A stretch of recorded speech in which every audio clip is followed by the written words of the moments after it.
So we've talked a lot about pieces of planning and activities around how you would change some of that thinking. Finally, there's kind of a component of practice and familiarity. Scenarios can be quite helpful. A business continuity plan outlines the procedures and the instructions for your organisation and its employees. It basically gives organisations the best shot that they've got at success during a disaster. I'm Nicole from Blue Carrot Catering. I participated in the course today about business continuity.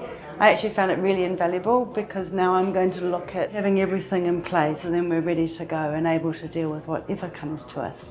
I guess there's 4 key areas that you need to look at when you're talking about business continuity and plans, and that's number 1 being your business impact analysis. So what is the impact when a major event happens? Your recovery strategies. How do you plan to recover should such an incident arise? The plan development itself, and that's critical to everything throughout your organisation and what you do.